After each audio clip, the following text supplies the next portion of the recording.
Wow. Ryan Garcia says he respects Manny Pacquiao, but he could beat him. He knows he could beat him. We're going to talk about that. And after, he said he wants Tank.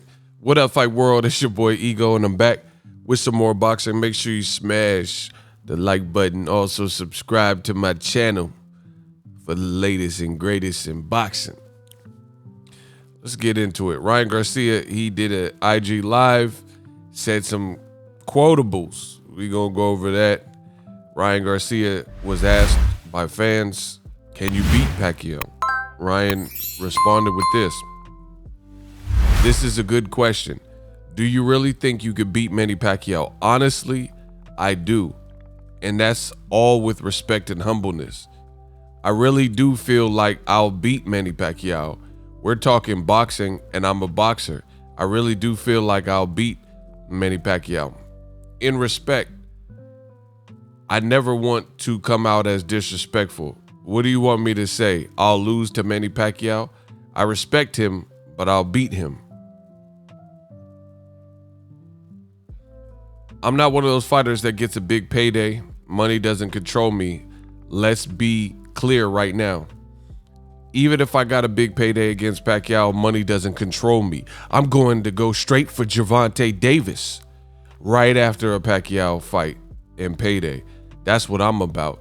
Now, if you hate on that, you do not hate on it with the conscious mind, to be honest. End quote.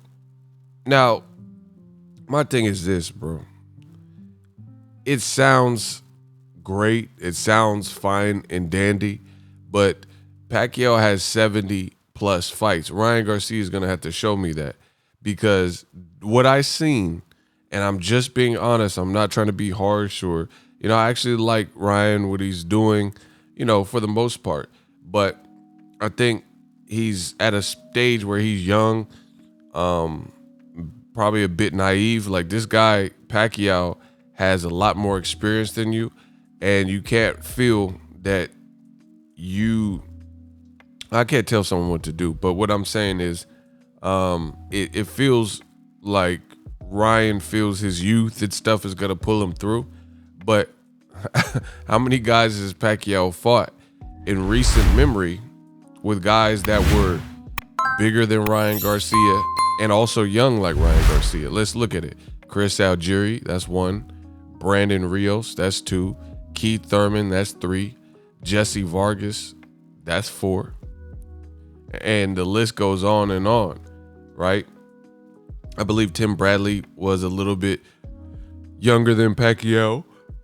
So everybody that's fought Pacquiao in recent memory had the same notion, whether they were his age or younger or whatever, right? David Diaz, all these guys said Jesse Vargas was a champion. All these guys said what they were going to do to Pacquiao. But the thing is, when you get in the ring with him, that's when it all changes. That's when the buck stops. That's when you start seeing the separation and see that, okay, this guy is a legend. This guy is something different. Based on what I've seen, I don't think Ryan is prepared for that. Like, it's boxing. He could catch Pacquiao or whatever. But you have to also factor in that we're talking about Ryan fighting Pacquiao at weights that he hasn't really been competing at.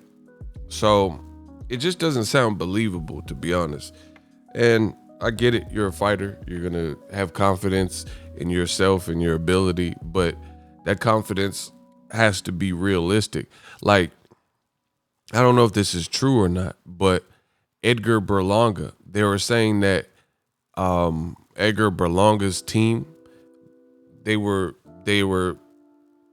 got reached out to, basically, and it was to fight David Benavidez, and his team allegedly said that they needed a little bit more time, or they're still developing this fighter.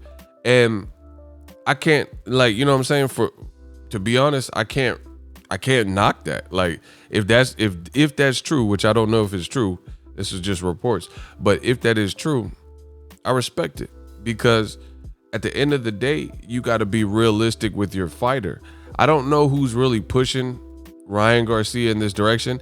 Maybe he wants to be an actor, or he has like other plans for businesses and he's looking for big cash out fights or whatever. Because you have to understand, Ryan Garcia is in a completely different position based on his popularity I told you, he's the Benjamin Button of boxing. Most fighters, it's the opposite. They have to keep fighting, fight bigger names, better names, amass a resume, show off all of their skill set, and then the opportunities and the monies and currency and different things become apparent.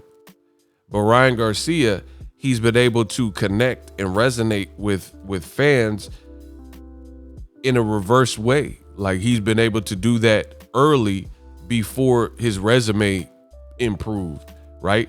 He was just in a fight with Luke Campbell, which was considered a step up. And now they're already talking his name with Pacquiao, which is unheard of, because normally you would have to move up in weight, work your way through the division. They're really doing this, if we're being honest, off of Instagram fame and followers and appeal and names and stuff. So that's why, myself included, this is not the ideal situation. I would rather see Ryan Garcia fight more of his contemporaries, because those fights to me make more sense. Guys closer to your age, closer to your weight, like Gervonta Davis. Davis only has one fight at 135, and he's probably a few years older than you. But Pacquiao is several years older than you, and he's been fighting and has fought at higher weights than you. So it just, what I'm saying, this whole situation seems weird. So, in one token, you could look at Ryan Garcia and say, oh, respect, he's ambitious, but there becomes almost a fine line. Like, how they say it's a thin line between love and hate. It's also a thin line between ambition and delusion. And I don't know if Ryan Garcia, his ambition it seems to me that it's started to delve into the realm of delusion. Like, if he thinks, see, this is the thing. This is why I always advocate that fighters take their career in their own control as much as they can, so you have some of that creative control. Because I get it. As a fighter, you don't want to be held back, and you feel you could beat the world and you want all the fights. But if we're really being honest, if boxing matchmakers matched as tough as some of these fighters' hearts, then their shelf life would be a lot shorter. You see what I'm saying? Because boxing, there, to a degree, you can't just have war after war, tough fight after tough fight after tough fight after tough. You know what I'm saying? There has to be some level of like growth and maybe a tune-up fight, things like that. Ryan Garcia is talking about fighting two of the most dangerous southpaws in boxing right now, back to back. So again, you could say that's ambitious, but I think it's more delusional, because he literally just fought Luke Campbell, who wasn't perceived as the best southpaw or anything by any stretch of the word, and he was dropped in that fight and had a tough fight. So if you think your handlers, and I do think Ryan has handlers and a team, if you think they're going to all of a sudden up the stakes to that, it just doesn't sound realistic. Again, all this stuff, prove me wrong. Show me this. Fight Pacquiao if you feel you could beat him, and then fight Gervonta Davis. But I don't see it happening. It sounds like cap. That's why some people are saying King Cap and Lion Garcia and stuff like that. It really doesn't sound realistic. I'm being as thorough as possible and keeping it as transparent and blunt as possible. 100. Keep it at 100. You know what I mean? It just doesn't sound realistic. Golden Boy admittedly didn't even want you in there with Luke Campbell, and that fight took a month of Sundays. So now this random Pacquiao fight comes about. Even if that goes off, which it looks like there's a public negotiation, which I've already stated, usually isn't good when boxing has a public negotiation. For example, Gennady Golovkin had no guys, just punches now, tick tick tick, right? Golovkin was reportedly speaking in negotiations to fight Jaime Munguia. This was some time ago. But the great thing is, if you were looking forward to that fight, it's went radio silent. After they said Triple G's team is in cahoots or in talks with Jaime Munguia and Golden Boy, we haven't heard anything about the negotiations. There's no sourced out information. Golovkin's not doing 1,000 interviews talking about had no guys max, right? Jaime Munguia's not doing interviews. Zanfer Boxing, Golden Boy, nobody's even talking.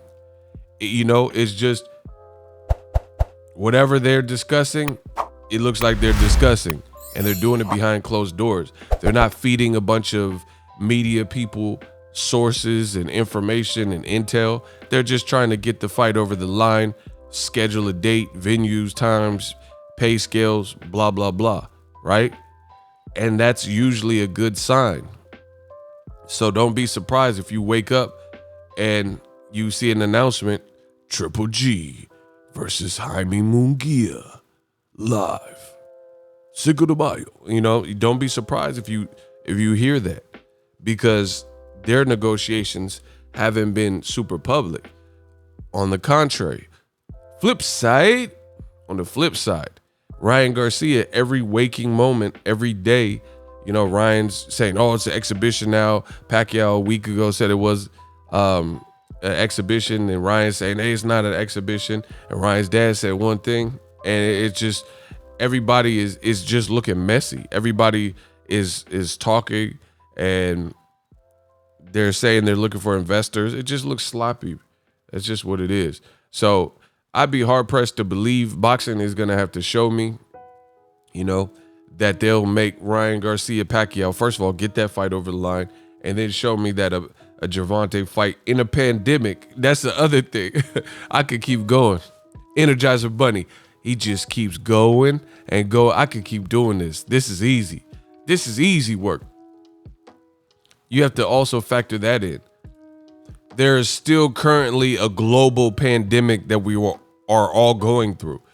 You don't know, certain states still don't have large crowds that can gather and social distancing. So in the midst of that, you really want me to believe that two fights that seem like fights that probably prefer some level of a crowd, in the midst of global pandemic, they're going to get these two big fights off in the same year?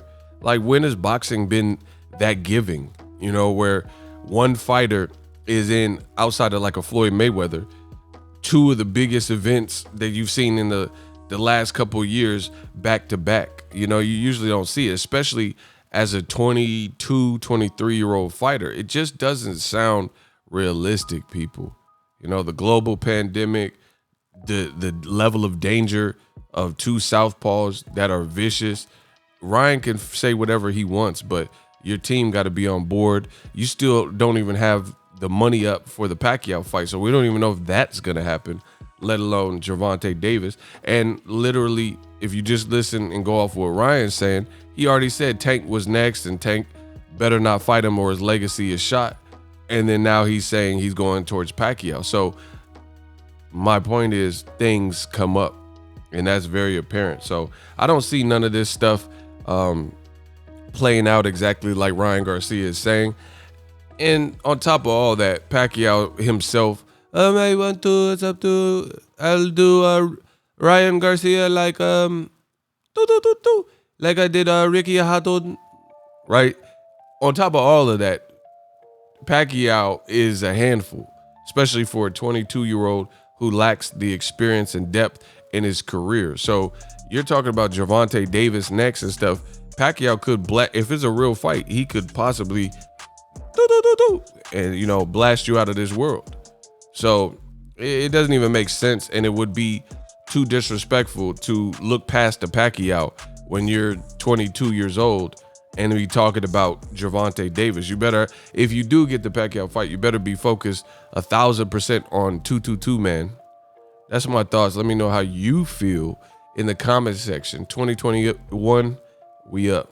So if you enjoyed this video and want more content like this on the channel, you can show your appreciation by going to the PayPal donate button or the YouTube support button, and you can donate any amount that you feel is equivalent to the value of this video. Much more to come. Thank you guys for your support. Boxingego, the future of boxing.